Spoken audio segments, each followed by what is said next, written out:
శ్రీరామ జయ రామ జయ జయ రామ. ఈరోజు లలితా సహస్రనామ స్తోత్రంలో 21వ శ్లోకానికి అర్థం తెలుసుకోవడానికి ప్రయత్నం చేద్దాం. సర్వారుణ నవద్యాంగి సర్వాభరణభూషిత. ఆ చిదగ్ని కొండ నుంచి ఉద్భవించినటువంటి అమ్మ, ఆ తేజోమూర్తిగా ఉన్నటువంటి తల్లి అరుణవర్ణంలో ఉన్నది, అన్ని ఆభరణాలు ధరించి ఉన్నది, తేజోమూర్తిగా ప్రకాశిస్తోంది. సర్వారుణ మొత్తం ఎరుపు రంగులో, అమ్మవారి కిరీటం ఎరుపు రంగు, చెవులోకి పెట్టుకున్నటువంటి సూర్యచంద్రులు, కట్టుకున్నటువంటి చీర, ఇవన్నీ కూడా ఎర్రని రంగులో భాసిస్తున్నాయి.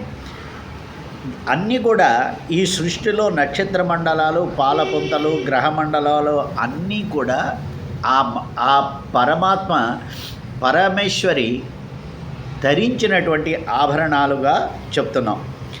ప్రతి ఆభరణం కూడా, ప్రతి అంగము కూడా సర్వాభరణ భూషిత, అన్ని ఆభరణాలతో అలంకరింపబడి తేజోవంతంగా ఉన్నది. అంతేకాక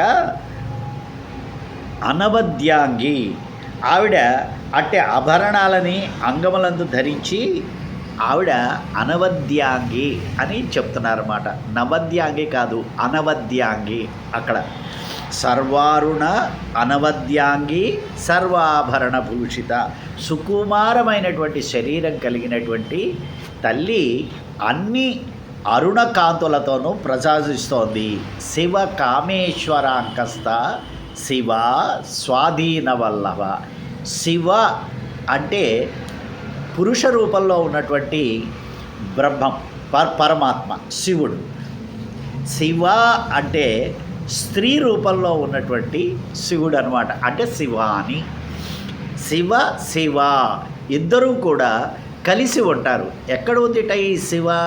శివ శివకామేశ్వరాంకస్త, ఆ శివకామేశ్వరుని యొక్క అంకములో ఉండి, ఆయనలో ఉన్న శక్తి ఏదో ఈవిడిలో ఉన్న శక్తి అదే అన్నట్టుగా అని చెప్పటం కోసం ఆ శివుని యొక్క అంకం మీద కూర్చొని స్వాధీన వల్లభ, ఆయనలో కూడా ఈవిడ వ్యాపించి ఉండటం చేత ఆ శివుడు ఈవిడికి స్వాధీనమైపోయాడు అని స్వాధీన వల్లభ అని చెప్తుంటారు.